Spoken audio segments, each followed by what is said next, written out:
Վաչեն մեր ընտանեկան կյանքում կա, երեխայի կյանքում կա։ Քո եւ Վաչեի բաժանությունից հետո քո կարգավիճակը դարձավ միայնակ մայր։ Թերի մոտեցում է այն հարցին, թե միայնակ կինը զոհ է։ Որևէ մեկի կարիքը երբևէ չեմ ունեցել թե հոգեբաներեն, թե ֆիզիկապես, թե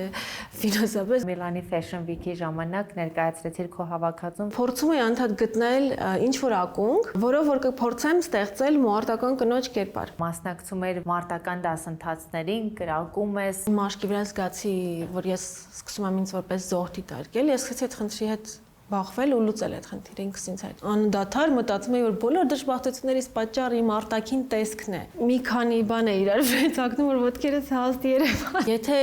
հիմա ես հայտնվեի նույն իրավիճակում, ես երբեք չէի գնա այդ վիրահատությանը։ Բոլորին փորձում եմ հետ համոզել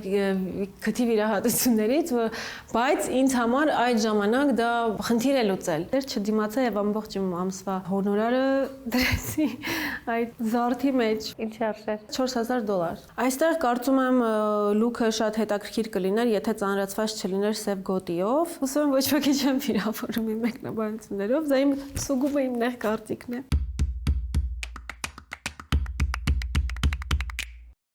Look and Face-ում այսօր դիզայներ, նախկին մոդել, լրագրող, պրոդյուսեր Գայանե Մանուկյանն է, ողջույն Գայանե։ Ողջույն։ Ինչպե՞ս ես։ Լավ, փորձում եմ լինել լավ եւ սովորել ասել, որ լավ եմ։ Այս մասնագիտությունները, որ մի քանիսը նշեցի, ժամանակ առ ժամանակ մեկը քեզ մոտ գալիս է առաջին պլան, իհարկե մոդելինգին վաղուց հրաժեշտ ես տվել, այդ մասին կխոսենք, բայց ես այս պահին ուզում եմ առաջին պլան բերել դիզայներությունը, որովհետև որպես դիզայներ վերջերս ներկայացել Միլանում, Միլանի Fashion Week-ի ժամանակ ներկայացրեցիր քո հավաքածուն, որի հիմնական շեշտադրումը ուրարտական ժառանգությունը ներկայացնելն էր, ինչու որոշեցիր հենց այս թեմային անդրադառնալ։ Մի 2-3 տարի առաջ մեկ հավաքածու արդեն փորձել էի անել ուրարտական թեմայով, Թեյշեբայինի հավաքածուն, որտեղ որ առաջին անգամ փորձեցի ներկայացնել թեման։ 2 տարի անց նորից անդրադարձա թեմային, որովհետև կարող եմ ասել, որ իմ արած աշխատանքներից երևի թե ամենապահանջվածն էր։ Երկրորդը, երբ նախորդ տարի Miss Universe, Miss Տիեզերք մրցույթին Նանե Ավետիսյանը ներկայացրեց հայկական կոստյումը հենց ուրարտական կերպարով, ուրարտական աստվածուհու կերպարով, Արուբանի կերպարով, բավական մեծ արձագանք ստացավ այդ զգեստը, ոչ միայն Հայաստանում, այլև արտերկրում։ Եվ ես հասկացա, որ ես եւս մեկ անգամ ուզում եմ անդրադառնալ այս թեմային, բայց այս անգամ փորձեցի եւ ցանկությունս այն էր, որպեսզի փորձեմ դրսի աշխարհին ներկայացնել ինչ է Ուրարտուն, ում ժառանգությունն է դա։ Այդ տեսանկյունից Արուբանի հավաքածուն ոչ թե կոմերցիոն խնդիր էր լուծում, այլ լուծում էր դիրքավորման, Հայաստանի եւ մշակութային ժառանգության դիրքավորման խնդիր դրսում։ Ինձ համար դա շատ կարևոր է, ոչ միայն որպես դիզայների, այլև որպես հայի, որ փորձում է իր ժառանգությունը հանրահռչակել։ Ըստ քեզ այդ խնդիրը լուծվեց, թե միևնույն է, պետք են շատ մեծ ռեսուրսներ միջազգային տիրույթում, նաև լայն լսարանի հետ աշխատելու համար, որը մենք դեռ չունենք։ Սա միանշանակ խնդիրը չի լուծել, բայց սա մի փոքրիկ շարժառիթ էր եւ փորձ էր այս ոճով գործելակերպը ցույց տալու։ Ինչպես մենք կարող ենք գործել այդ ոլորտում, այդ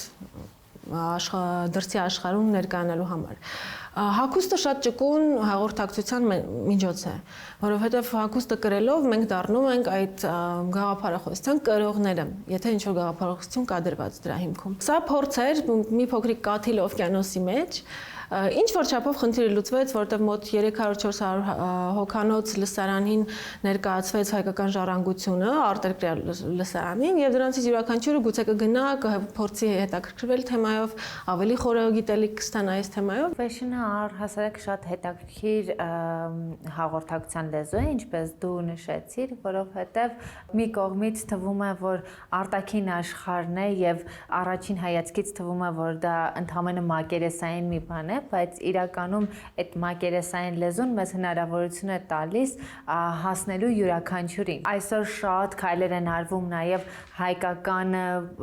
տարազային տարրերը, ազգային տարրերը ֆեշնի միջոցով արդիականացնելու։ Սիրուշոն բավականին արդյունավետ աշխատանք տարավ, որովհետև իր դեպքում հայտնիությունը եւ այն որ մարդիկ ցանկանում էին իրեն նմանվել, նպաստեց, որպեսզի ռոպագանդի ազգային զարդերը այդ տարերով շատ լավ օրինակ է։ Ու դա եւս մենք տեսնում ենք, թե ինչքան լավ է աշխատում։ Շատ լավ է։ Ըստ քեզ հենց Հայաստանում որքանով ենք մենք կարողանում արդիականացման միջոցով մշակութային արժեքները նորից ռոպագանդել ու որոշակիորեն այդ ֆեշնը բերել արժեքային ռոպագանդայի։ Շատ խորը հարց է տալիս իրականում, հասկանում եմ ես սա ինքս ինձ համար հասկանում եմ այսպես։ Ավանդույթը փոխանցելը մոխրի փոխանցումը չէ, այլ կրակի փոխանցումն է։ Այսինքն մենք ոչ թե մոխիրն ենք փոխանցում սերնդեսերունդ, այլ այն կրակը, որը որ պետք է վառենք իրար, հա, զաժգայց այսպես ասած։ Այդ առումով պիտի նորաձևության դաշտում տվյալ թեմայի մեջ գեներացված պրոդուկտը լինի կրելի, լինի ժամանակակից եւ լինի հետաքրքիր ոճային տեսանկյունից։ Այս առումով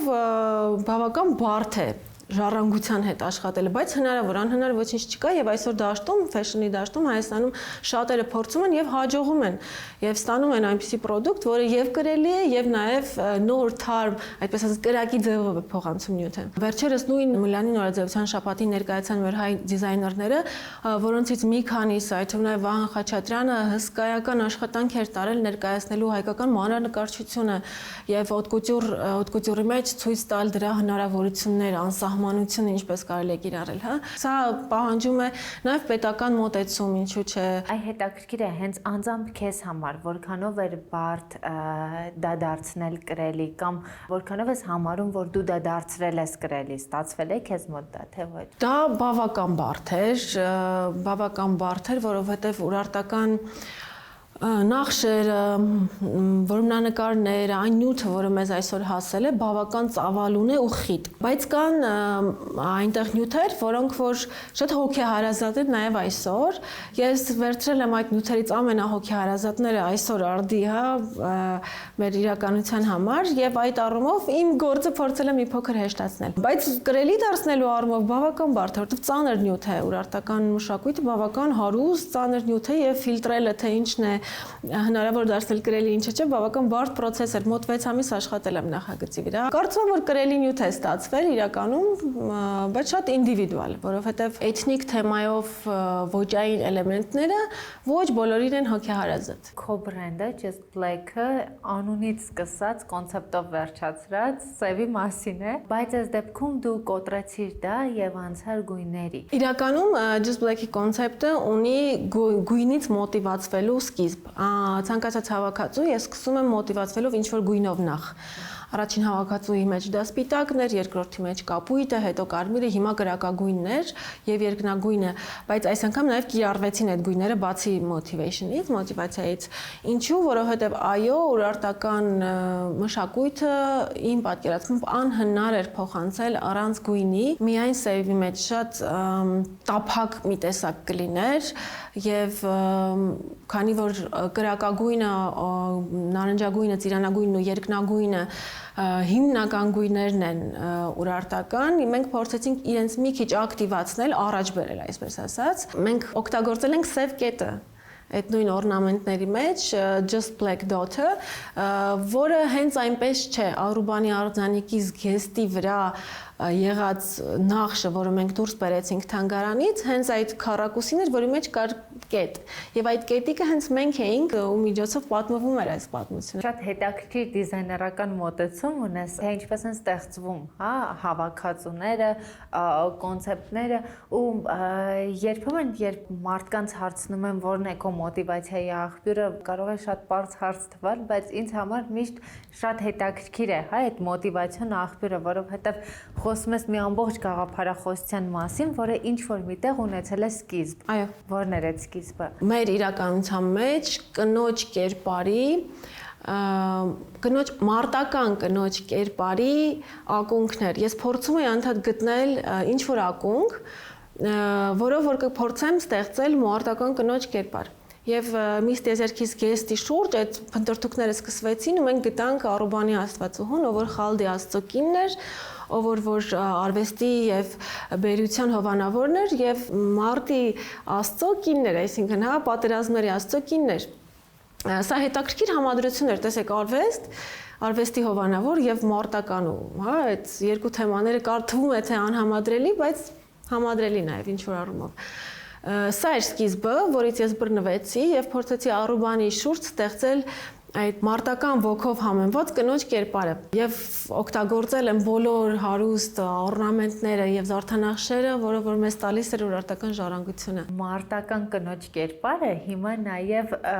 քո կենսակերպն է, հա, ինչ որ առումով, որովհետեւ դու փորձում ես կռիվ տալ ոչ միայն մշակույթի դաշտում, այլև ակտիվորեն մասնակցում էր ողջ մնալու արվեստի մարտական դասընթացներին, կրակում ես ու այդ մարտական կինը առաջին հայացքից նաև դու ես։ Պրոյեկտել եմ ինքս ինձ վրա։ Քո մեջ դա երբ ձևավորվեց ու ինչի արդյունքում ձևավորվեց, որովհետև 10 տարի առաջ գուցե նույնը չէր։ Միանշանակ նույնը չէր 10 տարի առաջ, վերջին 2 տարիների ընթացքում այն ամենն ինչի մեջով որ մենք մեր հասարակությունը, մեր երկիրն անցավ, դա շատ դառը դաս էր եւ նաեւ կարեւոր դաս էր այն առումով, որ մենք ոչ մի վարքյան էական չէ ով ես դու, կին թե տղամարդ, երեխա թե տարեց, լինելով եւ ապրելով այս տարածաշրջանում մենք ոչ մի վարքյան իրավունք չունենք թե ոգով, եթե ֆիզիկապես թուլանալու, որովհետև թե ոգով եւ թե ֆիզիկապես թուլանալու պարագայում դրանից օգտվում են մեր ուղիղ թշնամիները։ Եվ եթե մենք պատրաստվում ենք եւ ուզում ենք ապրել այս երկրում, այս թանկարժեք հողի վրա եւ այստեղ ունենալ սերունդներ, ովքեր որ պետք է շարունակեն այստեղ ապրել, մենք պետք է այդ ոգին մարտական եւ ֆիզիկական պատրաստվածությունը փոխանցենք։ Բայց մենք չենք կարող դա փոխանցել, քանի դեռ մենք չենք անցել այդ ամենի միջով եւ ինձ համար այդքան հեշտ չէր առաջին անգամ գնալ այդ ողջ մնալու արվեստի ճամբարներին, բայց միայն անցնելուց հետո ես հասկացա, թե ինչից եմ ես զրկվել այսքան տարիներ շարունակ, ուժեղ լինելու զգացողությունից, որը շատ կարևոր է։ Երբեք չլինել զոհի կարգավիճակում, դա շատ կարևոր է։ Ինչ էլ որ լինի, չկորցնել կուրաժը առաջ շարժվելու, իսկ դա հնարավոր է միայն ուժեղ լինելու պարագայում։ Եվ գուցե դրա համար ես իմ ներքին հոգեվիճակը նաև փորձել եմ պրոյեկտել այս հավաքածուում, կարևորելով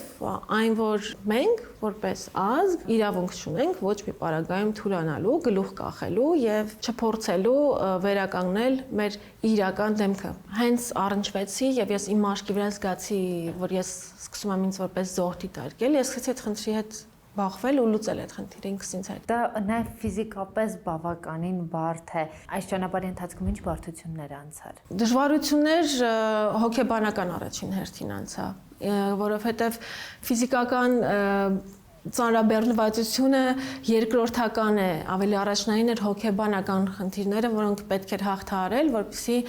այդ բոլոր այսպես կոչված թեթև զրկանքների միջով ես անցնեի չքնել, կարգավորել գրաֆիկ, անել ֆիզիկական աշխատանք, առավոտյան 5-ին բարձրանալ սար, զրկվել սիրելի սնունդից,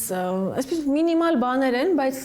միևնույն է հոգեբանորեն դու դա հաղթահարում ես, որովհետև քո սովորական գրաֆիկից դուրս մեկ այլ գրաֆիկ է, որը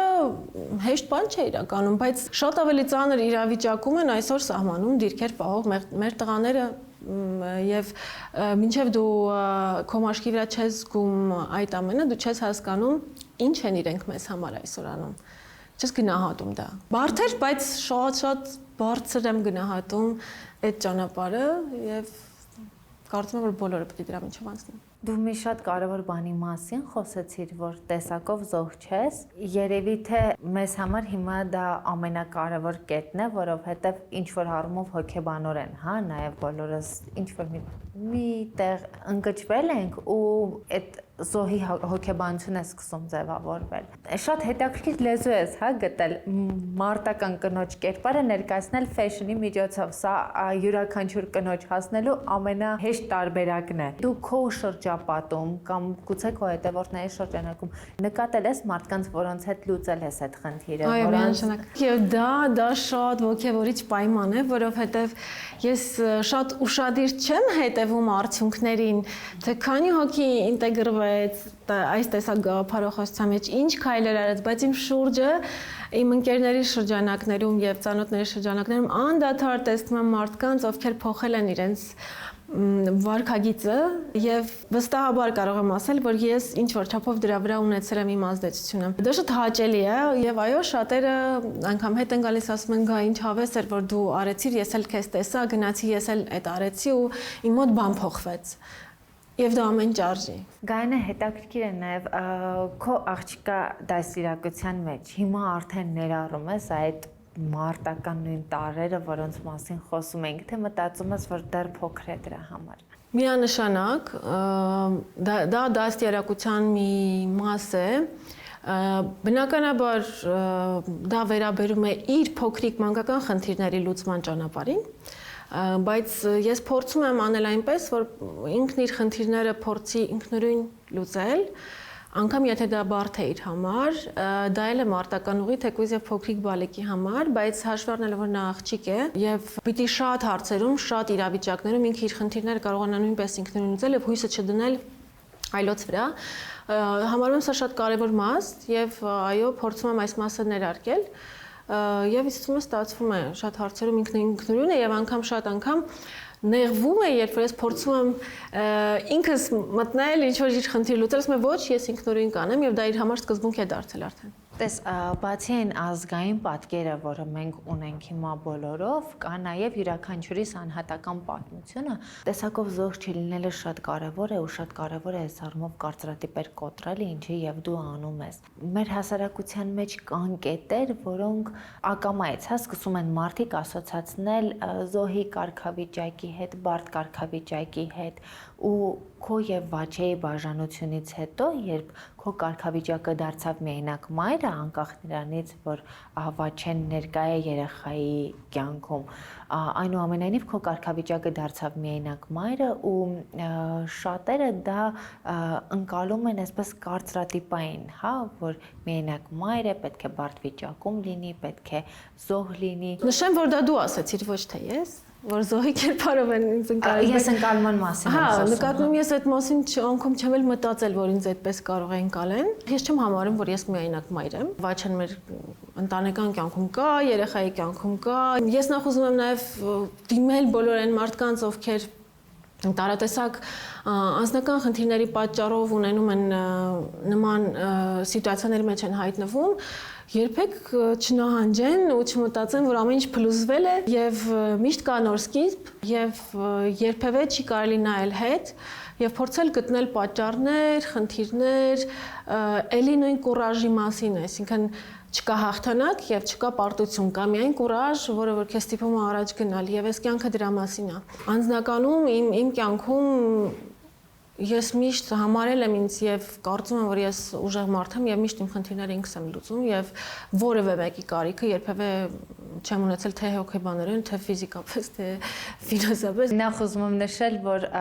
որևէ կերպ Վաչեի դերը ձեր ընտանեկան կյանքում նսեմացնելու մասին չէր խոսքը, որովհետև հայրը կարող է մաքսիմալ ներկա լինել ընտանեկան կյանքում, բայց ես խոսում եմ ընդհանուր հասարակական վերաբերմունքի մասին, որին Հայաստանում կանանց զգալի մասը անդրադառնում է, երբ հայտնվում է միայնակ մոր կարգավիճակում։ Եթե ես երբևէ մտածած լինեի դրա շուրջ, որ ինչպես է մտածում հասարակությունը, ինչ կարծիք ունի միայնակ կանանց հանդեպ, ես գուցեև խորանայի, լարվեի, փորձեի այդ դաշտում էլ ինչ-որ բաներ անել, բայց այս առումով հասարակական կարծիքը շատ երկրորդական, երրորդական խնդիր է եւ գուցե, ես չգիտեմ, գուցե նման խնդիր կա հասարակության մեջ, որ այդպես են վերաբերվում միայնակ կանանց, բայց դա աբսուրդի դաշտից է, որովհետև հատկապես հայ կանայք շատ ինքնուրույն են, շատ ուժեղ են եւ շատ անգամ գուցեև մենք դա չենք նկատում, բայց ընտանիքի եւ ընտանեկան համակարգի սյունն են, հիմնասյունն են եւ այդ առումով շատ թերի մոտեցում է այն հարցին, թե միայնակ կինը զոհ է։ Բացարձակ այդպես չէ։ Ես միանշանակ կարող եմ հարյուրավոր օրինակներ նշել հիանալի կարիերաներ ունեցող, հիանալի գիտելիքներ ունեցող եւ հիանալի ընտանիքներ ունեցող միայնակ կանանց, ովքեր որ հաջողել են իրենց կյանքի ընթացքում։ Ինքդ էլ ինքնուրույն կին ես տեսակով ու այստեղ արդեն որևէ կապ չունի, հա, ամուսնական կարգավիճակ, հասարակական դիրք եւ այլն տեսակով այդպեսին ես։ Միշտ այդպեսին ես եղել, թե էլի տարիների ընթացքում ա ձևավորվել դա քո մեջ։ Միշտ եմ այդպեսին եղել, միշտ փոքրուց ինձ թվում է, հա, դա էլ երևի իմ ծնողների ներդրման արդյունքն է։ Դրանից ավելի շատ երևի թե շահել ես։ Միանշանակ, որովհետև ես ինքս գիտեմ իմ սխալները, ես ինքս եմ իմ փորձի վրա սովորել եւ թույլ եմ տվել ինձ սխալվել, ինչու՞ չէ։ Երբեմն եւ այն ինչպեսին որ ես այսօր կամ ինչ արժե համակարգ եմ ձևավորել ինքս ինձ համար, դրանք իմ սեփական ուղու արդյունքն են եւ դա անգնահատելի է։ Բացի այդ ինքնուրույնությունը, այն կարևոր կետերը, որ փորձում ես ներդնել միայի մեջ, որոնք են։ Առաջին արժեքը, որ փորձում եմ ներդնել, դա բարությունն է եւ կիսվելու ունակությունը։ Սա շատ կարևոր է, որովհետեւ մենք շատ չար աշխարհում ենք ապրում եւ էգոցենտրիկ աշխարհում ենք ապրում։ Ինձ համար շատ կարևոր է, որ իմ աղջիկը պատրաստ լինի ինչ որ մի բարի գործողություն անելու եւ պատրաստ լինի եւ ունակ լինի եւ հասկանա ինչի համար է ինքը դա անում։ Սա, այսպես ասած, սոցիալական պատասխանատվության այն մասն է, որ ես ուզում եմ, որ իմ երեխան ունենա պարտադիր։ Փորձում եմ նաև սովորեցնել բնականաբար լինել խնամված եւ ինքնուրույն զբաղվել իր խնամքով։ Սա շատ կարևոր է նաև հետագայի համար, որպես աղջիկ, որովհետեւ, չգիտեմ, ես համարում եմ, որ խնամքը աղջկա համար շատ կարևոր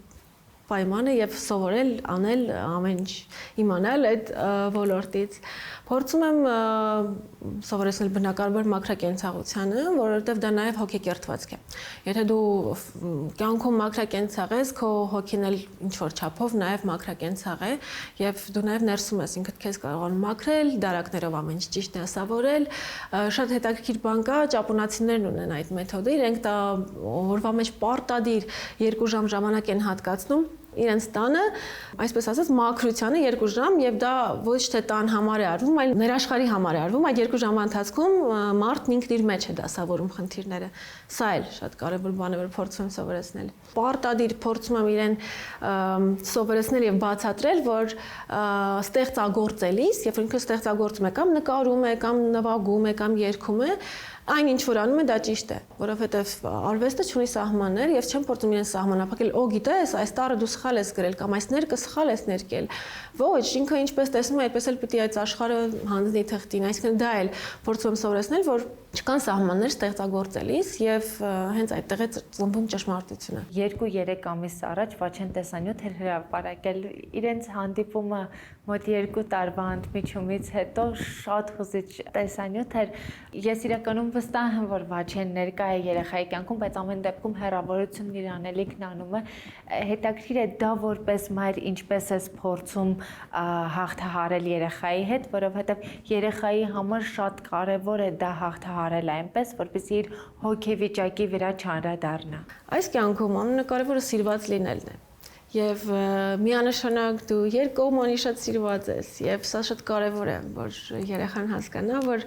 այդ հեռավորությունը բացարձակ կապ չունի այն սիրո մեծության հետ, որը որ կա։ Դու երեխայի դաստիարակության կոնցեպտի մեջ շատ հետաքրքիր բաներ նշեցիր, որոնք առաջին հայացքից հնարավոր է, օրինակ, հա, խնամքը հնարավոր է մակերեսային մի բան թվա, բայց շատ ավելի խորքային խնդիր է լուծում, իրականում թե աղջկա եւ թե տղայի դեպքում։ Դա կապ չունի։ Դիզայներ մայրիկի դեպքում պատկերացնում են, որ երեխան պետք է լինի շատ թիթիզ։ Դրան է ուզում գալ, որ մի փոքր այլ կերպ են, հա, պատկերացնում, որ պետք է լինի երեխայի նաև արտաքինը եւ այլն, բայց դու քո մասնագիտությունը չես բերում երեխայի կենցաղ։ Դրա համար երբեմն հաղթահարում ես ինքդ քեզ հետ ինչ որ բարիերներ թե։ Բացարձակ չեմ հաղթահարում, ես երբեք չեմ պարտադրում իմ ճաշակը իմ երեխային։ Անկամ հակառակը ինքն է ինձ պարտադրում իր ճաշակը եւ դա շատ ավելի հետաքրքիր կոմունիկացիա է երեխայի հետ, երբ որ ինքը ասում է. «Օ, մայրիկ, քո այսինչ, չգիտեմ, շապիկ, այս շալվարի տաբատի հետ չի սազում, լավ, փորձեմ փոխել»։ Այսինքն ես տալիս եմ իրեն ազատություն ընտրելու ինչ ինքը պիտի կրի, ինչպես հարդարի իր մազերը եւ դա շատ հետաքրքիր process է, հետևում եմ ու հասկանում եմ ոնց է ինքը աճում, իր ճանապարհը գտնում, իր ոճը գտնում, ոճը Ոճը իրականում դա ճանապարհ է, որը մենք անցնում ենք ինքներս մեզ արտահայտելու համար։ Շատ սխալ է այն վերաբերմունքը, թե ոճը տրենդերին հետևելն է, ոճը դա տաղանդավոր կերպով ինքնարտահայտման միջոց է, որ դու գտնում ես քեզ հետաքրքիր բաներ, որոնցով դու կարող ես ասել, թե ով ես դու, ինչի մասին ես դու, երբ ես դու, որտեղ ես դու, եւ այդ առումով երեխան փոքրուց պետք է ունենա այդ ազատությունը, այդ ճանապարհն անցնելու, հասկանալու ով է ինքը։ Ամեն դեպքում ուզես թե չուզես, ծնողը որոշակիորեն ուղղորդող դեր է, հա, ունենում։ Սկսած նրանից, թե օրինակ, հա, եթե 5 ընտրության հնարավորություն ունի, ամեն դեպքում այդ 5-ը գնել ես դու եւ այսպես թե այնպես որոշակիորեն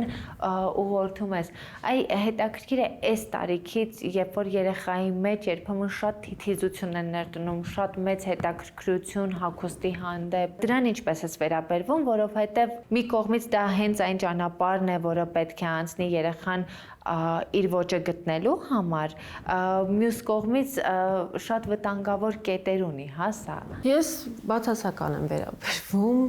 հագուստի կուլտին, լինելով դիզայներ, ես հագուստի կուլտին բացասական եմ վերաբերվում։ Ինքս էլ առօրյայում փորձում եմ գրել հարմարավետ, sustainable, հա, այսինքն էկոլոգիապես մաքուր, թե երկրի մոլորակի համար եւ թե շրջակա միջավայրի համար եւ առհասարակ այնպիսի բաներ, որոնք ուղղակի առաջին հերթին ինձ հարմար են։ Հետո նոր մտածել մնացած բաների մասին։ Եվ ես փոքրուց երեխաների մեջ բացասական եմ վերաբերվում այդ կուլտին, որ ներդնում են երեխաների մեջ, որ հագուստը դա իր ֆորմայով եւ իր տեսքով եւ իր բրենդի տեսակով դա արտահայտչամիջոց է, ոչ երբեք դա արտահայտչամիջոց չի այդ առումով։ Դա ընդհանրապես հագուստ է ի վերջո, բայց այստեղ շատ կարևոր բան կա, որ ինձ համար հատկապես համենայն դեպս այդպես է, որ եթե դու ընտրում ես ինչ-որ ոճ հագուստի մեջ, դու պետք է այդ հագուստով ինչ-որ բան պատմես դիմացինիդ։ Դու որքան էլ ունես քո որոշակի տեսակը, միևնույն է, հա, քո դրսևորումներով ոճային շատ տարբեր է, սպորտայինից մինչև շատ էլեգանտ տեսքով կարող ես ներկայանալ, կախված այն վայրից, ուր գնում ես։ Ամեն դեպքում ո՞րն է ավելի շատ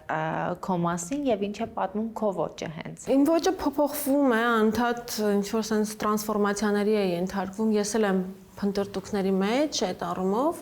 բայց առաջնայինը այն է, ինչ որ ես գտել եմ, որ կարող եմ այդ մասին ասել, դա սիտուացիոն, ասենք իրավիճակային լուծումներն են, երբ որ ես այդ պահին ինչ եմ զգում այդ վայրում, ինչ եմ ուզում այդ վայրում ասել, ընդհանրապես չունեմ հստակ զգեստապարան, որտեղ այսպես բիզնես լուքերն են, այստեղ casual business լուքերն են, smart casual եւ այլն։ Շատ էկլեկտիկ է այն, ինչ որ ես ընտրում եմ, եւ դա էլ փնտրտուք է։ Իսկ ինչ կուզես պատմի քո մասին քո ոճը։ Լավ հարց է։ Երևի այն, որ ես շատ պարզ մարդ եմ։ Ես չեմ բարթացնում իմ հետ կոմունիկացվելու ճանապարհին բարիերներ չեմ դնում, ես շատ պարզ եմ։ Ես չափից ավելի չեմ ակցենտավորում պարտադիր դրես կոդերը, հա, չեմ գնում պարտադիր դրես կոդերի, այսինքն ես կոմունիկացիայի մեջ շատ բարդ թափանցիկ մարդ եմ, երևի դա եմ ուզում ցույց տալ իմ ոճով։ Այս կարգի բաները, որոնք ես բռնում ինքս իմ շալվարների վրա նկարում են, դրանք էլ պատմում են իմ այդ պահի տրամադրության մասին, եւ դա նորմալ է ջինսի վրա բռնել, նկարել, այսինքն շատ այսպես սպոնտան, շատ պարզ, շատ հասկանալի տրամադրության մարդ։ Ես քեզ որպես դիզայներ ճանաչում եմ վերջին մի քանի տարում, ես ներկա եի քո առաջին հավաքածուի ցուցադրությանը, բայց մինչև այդ էլ, հա, դու միշտ եղել ես այս ասպարեզում։ Ժամանակին նույնիսկ որպես մոդել էիր ներկայանում, դա շատ վաղուց էր, հետո հրաժարվեցիր մոդելինգից, ինչ որ մի շրջան եղավ, երբ դու ֆեշնից կարծես դուրս էիր եկել։ Ինձ մոտ համենայն դեպս այն տպավորությունն է, որ դու պարզապես խաչ էիր քաշել այդ ոլորտի վրա, բայց ֆեշնի հանդեպ հետաքրքրությունը ինչ որ առումով վերափոխվեց գալով դիզայներական ոլորտ։ Այդ տրանսֆորմացիան ինչպես ստացվեց, բայց հարցս ոչ միայն մասնագիտական տրանսֆորմացիայի, այլև հենց քո անձնական տրանսֆորմացիայի մասն է, որովհետև ըստ իս մեր մասնագիտական տրանսֆորմացիան ուղիղ կապ ունի այդ անձի տրանսֆորմացիայի հետ։ Այո, միանշանակ։ Կա այդպիսի բան, տարիքային կրիզիս։ Ես շատ հետաքրքիր մասնագիտական ճանապարհ եմ անցել, լրագրողից մինչև մարքետոլոգ, պրոդյուսեր եւ այլն, եւ մեդիայում եմ եղել շատ երկար։ Background-ում, հա, հետին պլանում ունենալով նաև նկարչական եւ երաժշտական կրթություն, 19 տարեկանից եմ դադարել մոդել լինել, եւ լրացավ 19 տարեկանից ես տեղափոխվեցի Մոսկվա շարունակելու լրագրողական մասնագիտության ուսուցումը, այդ պահից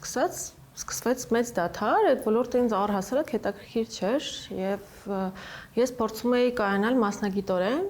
արդեն որպես լուրջ մասնագիտություն էի ուզում գտնել, ձեռք բերել ինձ համար։ Բացարձակ չեմ առնչվել այդ ոլորտին որևէ կերպ։ Մինչև 2015 թվականը, երբ որ ես արդեն Հայաստանում էի, վերադարձել էի եւ ֆինանսական ոլորտում մարքեթինգով էի զբաղվում, մի գեղեցիկ օր ես ուղղակի արթնացա եւ հասկացա, որ ինձ ինչ-որ բան չի հերիքում եւ հիշեցի, հետ գնացի դեպի մանկություն եւ հիշեցի, որ ժամանակին, երբ որ ես շատ փոքր էի, ես ունեի երազանք, որի մասին պարզապես մոռացել եմ։ Ես փոքրուց երազում էի դիզայներ դառնալ, պարզապես չգիտեմ ինչու չեմ գնացել այդ ճանապարհով։ Եվ ունենալով այդ փորձը, կարիերնի փորձը, որը որ ես անցել եմ, ես այդ գիտելիքը փորձեցի կիրառել այստեղ, որպեսզի իրականացնեմ իմ մանկական երազանքը։ Հիմա ո՞րն է քեզ համար լուրջ մասնագիտությունը։ Մարդ լինելը։ Ես իմ մասնագիտությունը կանվանեի producer։ Դա այն է, ինչ ես ինձ համարում եմ, հա, ես produce եմ անում, այսինքն ես իրականացնում եմ նախագծեր։ Կլինեն դրանք նորաձևության, թե բարեգործության, թե կրթության, թե մշակույթի ոլորտում։ Եվ A կետից B կետը հասցնելու համար նախագիծը հարկավոր են պրոդյուսերական ունակություններ։ Դու ժամանակին ինչու թողեցիր մոդելինգը։ Զուտ պատճառն այն էր, որ դու մեկնում էիր լրագրություն սովորելու, թե Ոչ, ես ինքս ինձ համար հասկանում էի, որ դա որպես մասնագիտություն չեմ կարող համարել, որ ունեմ մասնագիտություն լինելով մոդել, դա ինչ-որ առանցքային բան էր, որով զբաղվում էի եւ Հայաստանում չկան հնարավորություններ դա դարձնելու իրապես լուրջ մասնագիտություն, աճելու տեղ չկա եւ այլն։ Եվ բացի դա նաեւ ես ավելի խորը գիտելիք էի ուզում ստանալ այլ ոլորտներում, այնպես որ դա նրա համար չէր, ես մեկնում էի սովորելու, այլ ինձ համար այդ կարիերան ավարտվել էր հենց այդ տարիքում, որովհետև էլ չկար գնալու տեղ, աճելու տեղ, անիմաստ է թաթախվել մի բանի մեջ, որը չունի հեռանկար, եւ իմ ներքին խնդիրները մի քանի տարի լինելով մոդել, ես արդեն ինձ համար լուծել էի, ամեն ինչ հասկանալի էր։ Մոդելինգը գեղեցկության մրցույթներից մեծապես տարբերվում է, բայց ամեն դեպքում, երբ մենք ասում ենք մոդել, պատկերացնում ենք գեղեցիկ արտաքին, այսինքն մոդելին արդեն մենք պատկերացնում ենք կոնկրետ, ամեն դեպքում մենք մոդելին արդեն պատկերացնում ենք կոնկրետ արտաքին տվյալներով ու ենթադրվում է մոդելը պետք է լինի գեղեցիկ։ Գեղեցիկը շատ սուբյեկտիվ մոտեցում է, ինչ է գեղեցկությունը այսօր, հա, եւ մոդելային աշխարհն էլ փոխվում է արդեն, այդ կարծրատիպերը քանդվում են, ջնջվում են շատ լավ է որ այդպես է, այսինքն մոդելը սխալ է ասել գեղեցիկ պիտի լինի։ Մոդելը պետք է կարողանա ճիշտ աշխատել, կարողանա ճիշտ ներկայացնել այն պրոդուկտը, որ իրեն տվել են ներկայացնելու համար եւ դրա համար բացարձակ պարտադիր չէ համապատասխանել որոշակի քառակուսի ստանդարտների, որոնք որ այսօր հրամցվում են հասարակությանը, ունենալ այսպիսի քիթ, ունենալ այսպիսի շուրթեր, այսպիսի դիմագծեր եւ այսպիսի սանրվածք։ Ոչ, մոդելը շատ բարդ մասնագիտություն է իրականում, որովհետեւ պահանջում է լուրջ դերասանական վարպետություն, վարքագծային կանոնների տիրապետում, էթիկա եւ այլն եւ պրոֆեսիոնալ մոդելը շատ ավելի շատ այս ամեն ինչի մասին է, քան արտաքին տեսքի։ Այնինչ դու ասում ես, սկսած գեղեցկության չափանիշներից, որ չկան հստակ չափանիշներ, ես դրա հետ համամիտ եմ ու առհասարակ այդ չափանիշները կարծում եմ, որ փչացնում են կարելի ասել շատ դեպքում մարդկանց եւ հոգեբանությունը եւ բացասական են ազդում, բայց մենք չենք կարող ժխտել, որ երբ մարդիկ ասում են մոդել, ենթադրում եմ, որ դա պետք է լինի գեղեցիկ արտաքին։ Շատ դեպքերում մարդիկ, երբ օրինակ ունեն բարձր հասակ եւ կոմպլեքսավորվում են դրանից, մոդելային կարիերայի արդյունքում ազատվում են իրենց կոմպլեքսից, որովհետեւ հասկանում են, որ այդ հասակը կարելի է շատ գեղեցիկ ձևով մատուցել։ Հարցն այն չէ, որ մինչեւ այդ հասակը գեղեցիկ չէր։ Հարցն այն է, որ ընկալումն է փոխվում ու մոդելինգը երբ ընկալվում է որպես գեղեցկության մատուցման ձև, այս առում առումով շատ դեպքերում ազդում է աղջիկների վրա։ Այդ դու նշեցիր, որ մոդելինգով նաև ներքին խնդիրներ էիր հաղթահարում։ Արդյոք դու քեզ համար ներքին խնդիրներ հաղթահարեցիր, հայտնվելով մի միջավայրում, որտեղ համարվում է, որ բոլորը պիտի գեղեցիկ լինեն։ Այո, հաղթահարեցի, իհարկե, այդ ժամանակահատվածում հաղթահարեցի որոշակի աղջկական բարդություններ, որոնք էլի հասարակություններ երևի պարտադում, շատ նիհար ես, շատ բոյով ես եւ այլն։ Հաղթահարեցի եւ ես հասկացա, որ այն ինչից որ ես նեղվում եմ, իրականում գեղեցիկ է եւ գնահատվում է։ Եթե դու դեմ չես, մենք մի փոքր ավելի մանրամասն խոսենք այն կոմպլեքսների կամ հարցերի մասին, որոնցից դու ազատվեցիր այդ ընթացքում։ Ես ունեի խնդիր 16 տարեկան էի, ընդամենը նոր էի դպրոց ավարտել, ինձ թվում էր, որ ես չափից դուրս նիհար եմ, նորմայից դուրս եմ նիհար եւ դա գեղեցիկ չէ։ Անգամ հիշում եմ, որ դպրոցական տարիներին մի քանի բան է իրար վեցակնում, որ ոտքերս հաստ երևան, դա շատ ծաղելի է հիմա որ հիշում եմ։ Ես բարդույթավորվում էի իմ քթի տեսքից, ինձ թվում էր, որ բոլոր իմ դժբախտությունների պատճառը իմ քիթն է, որը նույնպես հիմա ծաղելի է թվում։ Ես հիմա բոլորին փորձում եմ հետ համոզել քթի վիրահատություններից, բայց ինձ համար այդ ժամանակ դա խնդիր է լուծել։ Եվ եթե հիմա ես հայտնվեի նույն իրավիճակում, ես երբեք չէի գնա այդ վիրահատությանը, որովհետև շատ կարոտում եմ հիմա իմ առաջվա քիթը օրինակ։ Փոքր է այդ ժամանակ, 16-17 տարեկան ընդամենը, բայց ես անդադար մտածում եմ, որ բոլոր դժբախտություններից պատճառը իմ արտաքին տեսքն է։ Էական չէ, նիհարությունը, գանգուր մազերը, աչքերի գույնը, նեղվում էի, որ աչքերս կանաչ, ինձ թվում էր, որ պիտի սև լինի, որ գեղեցիկ լինի, եւ դրանք շատ, այսպես ասեմ, պարտադրված չափանիշներ են, որոնք որ չգիտեմ որտեղից էին հայտնվել իմ գլխին իջել, որ ինչու է ես այդպես մտածում, բայց մի օր ուղղակի մայրս շատ լավ բան ասաց, դու ուղղակի գնա, փորձիր, դու կտեսնես, որ այնան ինչ որ դու ունես, դա գեղեցիկ է, կհամոզվես դրանում, եւ հետո մենք քեզ հետ կզրուցենք եւ այո, ես գնացի եւ համոզվեցի, որ դրանք խնդիրներ չեն, դրանք առավելություններ են, դու միացա։ Գայնե, իսկ հիմա եկել ես այն կետին, որ քեզ լիարժեք ընդունես, որովհետեւ իրականում այդ արտաքին բոլոր խնդիրները մեր գլխում են։ Դա մեր քիթը չի, մեր աչքերը չի, այդ էստեղ է։ Այո, ես ընդունել եմ ինձ ամբողջ։ Այդ մոդելային աշխատանքի արդյունքում թե էլի ինչ-որ ճանապարհ անցար, որ ընդունեցիր։ Չէ, ինձ թվում է դա մեծ ներդրում է ունեցել այդ process-ի մեջ, այդ ժամանակահատվածը, որովհետև դրանից հետո ես այլևս չեմ հիշում որևէ իրավիճակ, որտեղ ես ինչ-որ բանի պատճառով բարդույթավորվել եմ իմ արտաքինի հետ կապված, ոչ, այսինքն այո, դա ինձ համար մասշտաբային գլոբալ մեծ խնդիր է լուծել։ Հետաքրքիր կան հիմա ամեն դեպքում ինչ-որ փոփոխություններ, որոնց կուզես դիմել, թե չէ։ Այո, ես շատ վաղուց արդեն 4 եւ 5 ամիս ավել է ինչ դադարել եմ զբաղվել սպորտով, ինչի համար շատ զղջում եմ եւ ես ուզում եմ նորից վերադառնալ սպորտ, վերականգնել իմ ֆիզիկական տեսքը, որպեսզի ինձ զգամ առողջ, դա շատ կարևոր է։ Այո, ես վերջին շրջանում ավելորդ քաշ եմ հավաքել, ինչի ինձ դուր չի գալիս, ինչը ոչ թե էսթետիկ խնդիր եմ ես համարում, այլ զուտ ինքնազգացողության խնդիր եմ համարում։ Կուզեի վերականգնել իմ նորմալ, օրինակ, քաշը, որի մեջ ես ինձ կոմֆորտ եմ զգում։ Բայց դա շատ փոքրիկ խնդիր է, դա ընդամենը 3 ամսվա մարզումների խնդիր է ընդամենը։ Այլ փոփոխություններ ես երբեք չեմ ներկել իմ մազերը, սա իմ բնական գույնն է եւ միշտ մտածել եմ, որ ես կգնայի էքսպերիմենտի մազերը ներկելու, բայց սպասում եմ, որ գոնե ինչ որ առումով քանակի սպիտակներ հայտնում եմ, որ ես գնամ այդ քայլին, բայց այս սպիտակները չկան, այնպես որ դեռ դա էլ չեմ անի, երբեք չեմ ուզեցել իմ արտաքինը փոխել այնպես, որ ինձ չճանաչեն։ Անգամ գալիս է ինչ-որ տարիք, երբ որ պիտի ինչ-որ ներարկումներ անես, հա, որ երիտասարդ ունես եւ այլն, անգամ դրան չեմ գնում, որ չեմ զգում դրա կարիքը դեռևս երևի վախենում եմ, որ ինձ փողոցում կարող է չճանաչեն, դա սարսափելի է ինձ համար։ Խնամք, ես շատ սիրում եմ գրագետ խնամք, խորը խնամք եւ առողջ խնամք։ Մեր կոմպլեքսները ձևավորում է կամ հասարակությունը, կամ մեր ամենամտերիմ մարդիկ։ Ինչ ես կարծում, որտեղից է գալիս, որ մենք անընդհատ փորձում ենք կոմպլեքսավորել մեր դիմացինին։ Չկայացվածությունից, որովհետեւ դա փորձում անել ինքը կայացած չէ առաջին հերթին, այսինքն կայացման ճանապարհը չի անցել եւ փորձում է իր խնդիրները բարթել դիմացինի վրա, այդքան բան։ Դա գալիս է սեփական խնդիրներից, առաջին հերթին դեպի ներսը պետք նայել։ սեփական ներսը մակրազատել ոնց մի քիչ անհասնում ենք եւ հետո փորձել պահանջել դիմացինից ինչ որ բան լինել այսպեսին կամ այնպեսին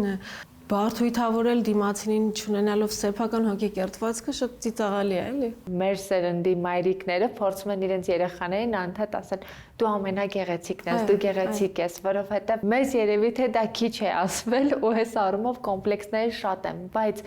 այ հետաքրքիր քո կարծիքը նաև որպես մայրիկ հակառակ էֆեկտին գնալու խնդիր չունենք, որովհետև հիմա էլ մենք անդադ մեր շուրջը տեսնում ենք երեխաների, որոնք կարծում են, որ իրենք պրինցեսաներ են։ Եվ իրենք միակ պրինցեսաներն են։ Գուցե եւ աղջիկը համար դա այդքան էլ վատ չէ։ Այսպես ասեմ, որովհետեւ այդ երևակայելի թագը, որը որ մենք գրում ենք մեր գլխի վրա, շատ անգամ եթե դա երևակայելի թագ է, շատ կարևոր խնդիրներ է լուծում։ Ես շատ բաց չեմ վերաբերվում դրան։ Ուղղակի պրինցեսա բառը կհանեի կոնտեքստից, այլ կասեի, որ դու գեղեցիկ ես եւ վերջ։ Այդ ինքնավստահությունը, նորմայի մեջ ինքնավստահությունը շատ պետք է մարդուն առաջ շարժվելու համար, այլ խնդիրների վրա կենտրոնանալու համար, այնպես որ չեմ կարծում, որ հակառակ մեծ էֆեկտ կա այդտեղ եւ էգոցենտրիկ մեծ սերունդ է մեծանում, ոչ։ Ուղղակի ճիշտ adekvat գնահատել ունեցածը եւ բավարարված լինելը դրանով։ Դու քո երեխային ես արմով հաճախ ես ասում ամեն օր ասում եմ խոսքերը։ Ամեն օր ասում եմ այդ խոսքերը, այո։ Ազդեցությունը զգում ես։ Այո։ Իրեն նայելով քո հակառակ կողմը տեսնում ես։ Չէ, որովհետև ինձ էլ են փոքր ժամանակ շատ սիրել, գուրգուրել, ասել, որ դու գեղեցիկ ես, այնպես որ դա չի, այդ իմ պակասը չի, որ ես փորձում եմ լրացնել իմ երեխայի մոտ։ Պարզապես ես համարում եմ, որ դա ճիշտ է։ Ասել դա, այդ գիտակցությունը տալ երեխային, որ ինքը երբևէ չմտածի, որ դա այդպես չէ, զբաղվի այլ ավելի կարևոր կենսական հարցերով, քան արտաքինով։ Տարիներ առաջ ամսագրերից, հեռուստատեսությունից անդադ պրոպագանդվում էր այդ 90-60-90 չափանիշները ու բոլորիս մինչև անգամ ենթագիտակցական մակարդակ հասել էին, որ գեղեցիկ է դա։ Հետագայում հասունություն է պահանջվում, որպեսզի այդ պրոպագանդան հաղթահարես ու հասկանաս, որ չէ, յուրաքանչյուրը գեղեցիկ է իր ինդիվիդուալության մեջ։ Հիմա այս արտաքին միջամտություններն են, հա, որ սա փոխեմ, նա փոխեմ, նա փոխեմ, նա փոխեմ։ Որ դառնան բոլորի նման։ Ու դառնան բոլորի նման ու նորից հասնում են ենթագիտակցական մակարդակ ընդհուպ, այդ նույն կոմպլեքսների արդյունքում մենք գալիս ենք մի կետի, երբ անընդհատ գնում ենք արտաքին փոփոխությունների, հա, մենք այսօր տեսնում ենք մարդկանց, որոնք նոր մարդ են ստեղծում եւ դա միայն քթի վիրահատություն չէ, միայն շուրթերի ձևի փոփոխություն չէ, այսինքն կարող է մարդը որևէ խնդիր շտկել, դրանում որևէ վատ բան չկա, բայց երբեմն տեսնում ենք մարդկանց, որոնք ջնջում են հինը եւ ստեղծում են նոր մարդու ու այստեղ գուցե կան նաև այդ հոգեբանական խնդիրները։ Այ հետաքրքիր է դրան ինչպես ես վերաբերվում ու այդ ժամանակակից տենդենսի մեջ ինչպես ես կարողացել դու քեզ համար պահել սահմանը, որտես քթիվիրահատության գնացիր, բայց հետագայում դու չդարձար այն արհեստական աղջիկներից մեկը։ Ու դա 17 տարեկանում էր, շատ բաղուց, եւ դասս քաղել եմ, որ Աստված իմ, ինչով էի ես զբաղված։ Իրականում ես համարում եմ, որ եթե կա կարիք եւ ցանկություն եւ հոգեբանական պահանջ շտկելու արտաքին տեսքը, ես բացարձակ վատ չեմ վերաբերվում դրան։ Դա ամեն մարդու սեփական որոշումն է, ցանկությունն է։ Ես վատ եմ վերաբերվում չափանիշների պրոպագանդային, երբ որ չափանիշներ են պարտադրում, որ այսպես պետք է լինի, սա է գեղեցիկ, դրան վատ եմ վերաբերվում, բայց անձի տեսանկյունից վատ չեմ վերաբերվում, երբ որ մարդը գնում է արտաքին տեսքը թեթևակի շտկելու որոշմանը, վատ չեմ վերաբերվում դրան, եթե իր համար դա կոնցեպտուալ ինչ-որ լուրջ հոգեբանական խնդիր է լուծում, բացարձակ վատ չեմ վերաբերվում դրան։ Պարզապես այո, երբեմն դա վերածվում է հիվանդության եւ կախվածության, ինչպես որ ցանկացած կախվածություն, եւ դու կորցնում ես այդ չափի զգացողությունը եւ կորցնում ես քո դեմքը ուղիղ եւ փոխաբերական իմաստով։ Սա էլ վերադառնալով ոճի թեմային, հա, ասեմ, որ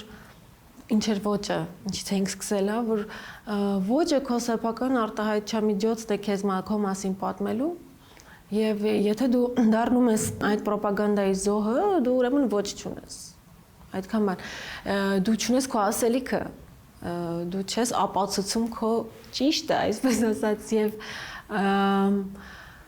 իրականում ցանկացած տարիք պետք է ունակ լինել, ապրել եւ ներկայացնել գեղեցիկ, լինել այդ տարիքի մեջ բալանսի մեջ։ Օրինակները, եթե բերեմ շոու բիզնեսից, Ջուլիա Ռոբերտսը, Մոնիկա Բելուչին, չեմ կարող ասել, որ իրանք զոհն են պլաստիկ քիրուրգիայի, իրանք անում են միջամտություններ, բայց այնքան աննշան, այնքան եւ անգամ չեն էլ անում, որ իրենց տարիքի մեջ իրենք այնքան գեղեցիկ եւ էսթետիկ են դիտվում, որ այդ բնականությունը այսօր այնքան հազվադեպ երևույթ է, որ ինստինկտիվ գնում ես դեպի այդ կողմ, ուզում ես լինել այդպեսին, համենայն դեպս ես այդպես եմ զգում։ Եթե խոսենք նրա մասին, թե ինչի համար են կանայք գնում այդ փոփոխություններին, շատերին թվում է թե տղամարդկանց ուշադրությունը գրավելու համար են անում, բայց ոչ, կանայք դա անում են շատ անգամ հենց կանանց համար, որովհետև դա իրար մեջ մրցակցության թեմա է, հա, ավելի շատ քան տղամարդուն։ Եթե հարցնես տղամարդուն, ոչ մեկին իրականում արհեստական ոչինչ դուր չի գալիս։ Չէ՞։ Վստահեցնում է ձեր օպերատորը։ Այնպես որ այդ միֆը ինձ թվում է այդ փուչիկը վաղուց պայթել է։ Պարզապես շատերը դեռ մնացել են այդ պայթյունի աղմուկի տակ։ Դու մեծացնում ես աղջիկ երեխա ժամանակակից աշխարհում, որտեղ կան այդ բոլոր տենդենսները։ Դու ունես քո կոնցեպտը երեխայի այդ ամենի ազդեցության տակ առողջ պահելու, որովհետև մի կողմից քո դաստիարակությունն է, մյուս կողմից քո երեխան դուրս է գալիս եւ տեսնում է այն, ինչ հնարավոր է իրեն էլ, հա, մեզ պրոպագանդվել է 90-60-90-ը, իրեն հնարավոր է պրոպագանդվի այդ մեծ շուրթերը կամ մի փոքր ավելի մեծանա, ուրիշ բան պրոպագանդվի, չգիտեմ։ Շատ բարդ ճանապարհ է սպասվում, շատ բարդ աշխարհում մենք ապրում, այդպիսի տերմին կա մետա աշխարհ, հա, դա մետա բարդ, որոշումներ կայացնելու բարդության աշխարհում մենք ապրում եւ այդ առումով շատ բարդ է լինելու նաեւ երեխային ուղղորդելը։ Եվ հենց դրա համար եմ ես ամեն օր իրեն ասում այդ գեղեցիկ խոսքերը, որովհետեւ իրեն հեշտ լինի կայացնել ճիշտ գրագետ որոշումներ, երբ որ ինքը բախվի այդ ռոպագանդաների հետ, ինքը կարողանա ուժ գտնել սեփական երեսը չկորցնելու։ Երբեմն վախեր ունենում ես այս ժամանակակից աշխարհի այդ ճնշման տակ երեխա մեծացնելու հետ կապված։ Այո, իհարկե, ինձ թվում է յուրաքանչյուր ծնող ունի վախեր, բայց դրանք օրգանիկ ու շատ բնական վախեր են, դա այն վախը չէ, որը չպետք է լինի։ Դա ավելի շատ ոչ թե վախ է, այլ զգուշավորություն լինելու զգոն, տարատեսակ գայթակղությունների հանդեպ, որոնք որ իրական անլուրջ գայթակղություններ են։ Այո, միանշանակ կան նման վախեր չասենք, բայց զգուշավորություն կա։ Քանի որ մենք ապրում ենք տեղեկատվական ոչ հիգիենիկ միջավայրում, այսինքն չկա ինֆորմացիայի էկոլոգիա։ Ես ամենաշատը երևի թե վախենում եմ տեղեկատվական հոսքերի տարատեսակ, լավ, վատ տեղեկատվական հոսքերի մեջ ներգրավվածության մասով, այսինքն ինչ էր ասես, որ չկան այսօր տեղեկատվական դաշտում, հա, ինչ որ երեխաներ ներգրավում են տարատեսակ կասկածելի կոնտենտների մեջ եւ դառնում են այդ կոնտենտի զոհը, այս տեղեկատվական աղբանոցից եմ ես ավելի շատ զգուշանում, որը կարող է ներազդել երեխայի ներաշխարհի վրա, որոշումների վրա։ Այսօր շատ առումով խախտվում են երեխայի իրավունքները, երբ օրինակ, հա, TikTok-ի միջոցով երեխան անընդհատ TikTok է անում ծնողի հետ, հայտնվում է անընդհատ ուշադրության կենտրոնում, բայց հնարավոր է ինքը մի փոքր մեծանա եւ իր խոսքը լինի, որ ես չէի ցանկանա դա։ Երբեմն ծնողները դա այնպես չի, որ որևէ մեկը ուզում է իր երեխային վնասի եւ ինչ որ բան է անում, բայց երբեմն ակամա, հա, գնում են դրան։ Դու փորձում ես քո երեխային զերծ պահել դրանից, որովհետեւ ես հիշում եմ, երբ միան նոր էր ծնվել, տևական ժամանակ նույնիսկ լուսանկարը չէի հրապարակում եւ ձեր ընտրությունն էր, որ երեխան զերծ մնա հանրային կյանքից, բայց հետագայում արդեն թե դու թե Վաչեն սկսեցիք հրապարակումներ անել ու միայն էլ, հա, բերեցիք մեդիա դաշտ, իհարկե ոչ ամենօրյա գրաֆիկով։ Չէ, ամենօրյա գրաֆիկով չէ, մեր երեխան է, մեր մի մասնիկն է, մեր հետ է, ինչ որ կերպ հայտնվեց, բայց Այստեղ շատ կարևոր է իմ համար իրավունքները առաջին հերթին երեխայի, որովհետև այո, կարող է 16 տարի, 18 տարեկանը լրանալիս ինքն ասի, բայց ես չէի ուզում հանրային լինել, ինչու եք ինձ դուք դարձրել հանրային, ինչու՞ չէ, հա, իր իրավունքն է։ Եվ ես միանշանակ այդ իրավունքի պաշտպանն եմ նաև որպես ծնող։ Երկրորդ հերթին ես մինչ օրս շատ հարցերում շատ զգոն եմ նաև օրինակ, չգիտեմ, ես չեմ թույլ տալիս որոշակի ժամանակից ավել օգտագործել փադեր, հեռախոսներ եւ այլն, ունենք հստակ ժամանակ, որով որ պիտի երեխան սոցիալիզացվի, որովհետեւ մենք ապրում ենք թվային դաշտում, չի կարելի երեխային զրկել թվային աշխարհի կիրառելի գործիքներից, հա, բայց դա ունի հստակ ժամանակ, որովհետև հակառակ դեպքում արդեն նա բացասական ազդեցություն է ունենում, այնպես որ փորձում եմ որոշակի սահմաններ գծել, ինչքան կարելի է, ինչքան ոչ, որպեսզի ինքը չդառնա այդ ամեն ինչի զոհը եւ միևնույն ժամանակ ինտեգրված լինի եւ սոցիալիզացված լինի որպես այսօրվա երեխա Եվ զրկված չլինի այդ ամեն ինչից, որովհետև այս վաղ թե ուշ մենք միևնույն պետք է գիտակցենք, որ մենք աշխատում ենք բաց ինֆորմացիայի դաշտում։ Դու ինչպես հասկանում եմ, այդպես հագուստի վրա շատ մեծ ներդրում անող չես, բայց որպես կանոն մենք պատկերացնում ենք, որ դիզայներները պետք է թանկագնվեն, իրենց հագուստները պետք է Ուրեմն ես դիզայներ չեմ։ Ուրեմն դիզայներ ես, որը կարծրատիպ է կոտրում, ու ես շատ կուզեմ խոսենք այս մասին, որովհետև երբեմն մարդկանց թվում է, որ ոճային լինելը թանկագնվելու մեջ է, բայց երբ ես օրինակ հարցնում եմ ամենաէժան գնումի մասին, ինձ համար շատ ավելի հետաքրքիր են այսպես պատմությունները, թե ինչպես են կարողացել հաջող գնում անել, որովհետև կարելի է նույնիսկ շատ մատչելի հագուստի մեջ շատ հետաքրքիր հագնվել, եւ հակառակը կարելի է ոտքից գլուխ բրենդ հագնել, բայց ասելիք չունենալ։ Ինչ ես կարծում, արդյոք այսօր Հայաստանում կարող ենք մատչելի տարբերակով լուծել ոճային լինելու հարցը։ Իրականում կարող ենք Պարզապես սա արդեն իմ անձնական սկզբունքն է, բայց այդ ապրանքների մեծամասնությունը թուրքական արտադրության են եւ ես սովորաբար չեմ անում գնումներ թուրքական արտադրության ապրանքների դա իմ անձնական սկզբունքն է ես իմ ներքին խնդիրներն ունեմ այդտեղ թե որպես դիզայներ եւ թե որպես մարդ եւ քաղաքացի բայց հնարավոր է ոչ շատ թանկ հագուստներով եւ էժան հագուստներով ինչու՞ չէ նաեւ լոկալ արտադրանքի հագուստներով լինել ոճային։ Ես շատ անգամ օրինակ օգտագործում եմ մայրիկիս գեստապահարների հին այդ մոռացված բաները ռեբրենդ եմ անում, շատ սիրում եմ այդ recycle փոփոխելը, ինչ որ հատված վերցնելը իրան այլ կերպ կիրառելը, դա էլ հետաքրքիր փորձառություն է, որ ես լրացնում եմ այդ պահը, չկան անհաղթահարելի լուծումներ, խնդիրներ, որոնք չունեն լուծումներ, այդ թվում նաև ոճը եւ հագուստը, եւ հեչ պարտադիր չէ հագնվել թանկ, որպեսզի լինել ոճային, մեր իրականության մեջ դա հնարավոր է։ Քո բրենդը որքանով է հասանելի մարդկանց համար, որովհետեւ տեղական արտադրությունը ունի մի ուրիշ խնդիր։ Մենք չունենք մեծ արտադրամասեր եւ կամա թե ակամա ինքնարժեքը արդեն բարձրանում է։ Քանի որ ես ինքս մասսայական արտադրանք չեմ անում եւ այդ առումով նաեւ չեմ օգտվում մասսայական արտադրամիջոցներից, այն ինչ որ ես ստեղծում եմ, դրանք դիզայներական աշխատանքներ են, որոնք հասանելի չեն գուցե շատերին։ Երբ որ ես կկարողանամ եւ կունենամ հնարավորություն մասսայական արտադրանք անելու, բնականաբար կլինի դա հասանելի, բայց այս պահին ես շատ լիմիտի, շատ փոքրիկ կապսուլային հավաքածուներ եմ անում, որոնց վրա մտավոր շատ ծանր երկար աշխատանք եմ տանում եւ այն նյութերը, որոնք ես օգտագործում եմ արդեն իսկ այդքան մատչելի չեն, թեկուզ որպես ստեղծողի համար, ինձ համար այդքան մատչելի չեն, այնպես որ սա շատ նեղ սեգմենտին հետաքրքրող պրոդուկտ է։ Ես շատ կուզեի, որ իրենք լինեին հասանելի լայն հասարակությանը, բայց այդ դեպքում դա կլիներ ուղիղ բարեգործություն։ Քո նպատակների մեջ կա մասսայական հագուստ ստեղծելը։ Այո, ես այդ մասին շատ եմ մտածում, պարզապես մասսայական հագուստ ստեղծելու համար մենք պետք է ունենանք այդ ինդուստրիան։ Օրինակ, կտորի արտադրությունը, եթե դու ուզում ես ստեղծել քո կտորը եւ քո կտորով մասսայական արտադրություն ունենալ, պետք է ունենաս հատուկ սարքավորումներ այդ կտորը արտադրելու համար։ Մենք ցավոք Հայաստանում չունենք դա, եւ որպեսզի դու դա անես, դու պետք է կամ գնաս Իտալիա կամ Թուրքիա եւ կամ օգտվես իրենց արտադրանքից, այստեղ է խնդիրը։ Եվ անգամ եթե օգտվում ես օրինակ իտալական, ֆրանսիական եւ այլ նյութերով, արդեն ինքնարժեք է բարձրանում է։ Որպեսզի Հայաստանում հայ դիզայներները կարողանան մասսայական լավ պրոդուկտ ստեղծել, իրենք պետք է ունենան կտորներ ստեղծելու հնարավորություն առաջին հերթին։ Դա շատ կարևոր է եւ դրանից է բխում մնացածը։ Տպագրական հնարավորություններ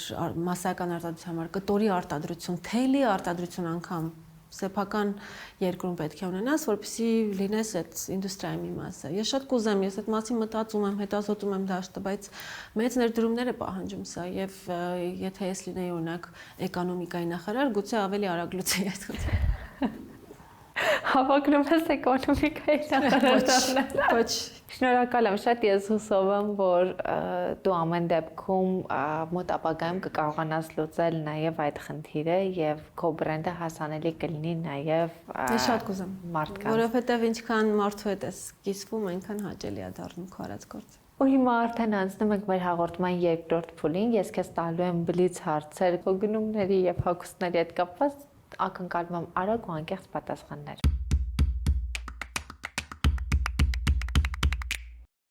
Որն է եղել ամենաթանկ գնումդ։ Ֆիլիգրան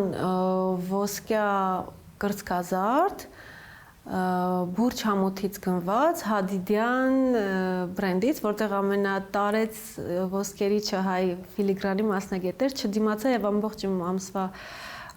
այսպես հոնորարը դրեցի այդ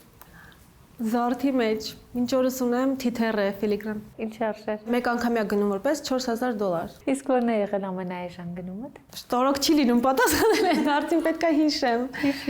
Երևի թե ժիլետ, արհեստական կաշվիչ ժիլետ, շատ էժան, գնել եմ ոչ Հայաստանից, ընդամենը $6, բայց շատ հետաքրքիր ժիլետ էր։ Ու եթե չեմ սխալվում, second hand էր։ Որն է եղել ամենաաբսուրդ գնումդ։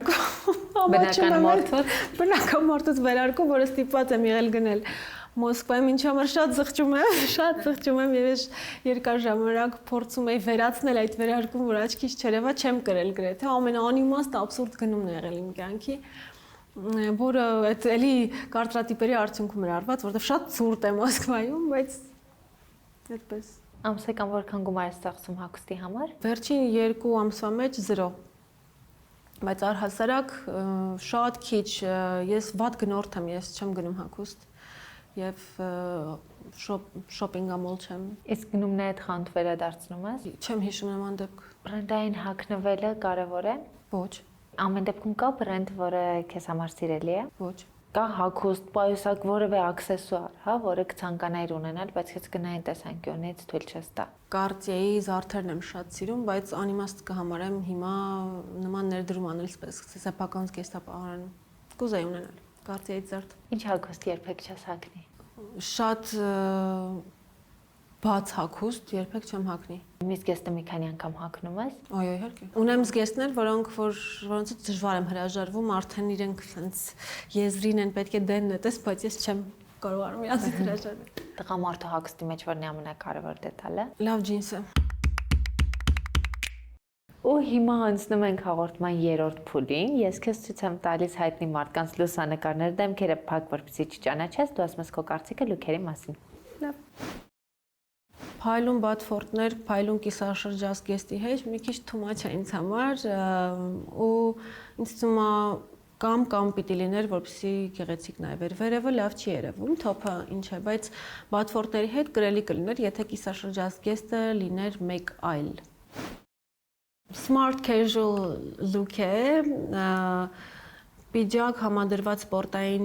կոշիկների հետ նորմալ եմ վերաբերվում այս համադրությանը, շատ հասկանալի հասանելի համադրությունը, հատկապես հետ-կովիդյան ժամանակաշրջանում, երբ որ պետքա զում անես, վերևում պիջակ, իսկ ներքևում հարմար հագուստ, որը չի երևում։ Չգիտեմ ով է, բայց կարծում եմ, որ այստեղ միայն կոշիկների կապիչներն են ինձ համար անհասկանալի, մի քիչ ավելի լեռնային սպորտի կողմ է տանում, որը business casual-ի մեջ այդքան էլ կիրառելի չի ինձ թվում է։ Մյուսը սպիտակ կիսաշրջազգեստ է վարդագույն բադֆորտներով։ Իրականում չեմ պատկերացնում որտեղ է սա կրելի, ինչ միջավայրում եւ որտեղ։ Բադֆորտները առանձին շատ հետաքրքիր են, թե որպես գույն, թե որպես դիզայն, բայց այս գեստի հետ ավելի շատ դասական հիլզերը կնախընտրեի։ բարձրակրունկները։ Շատ է դուրս գալիս։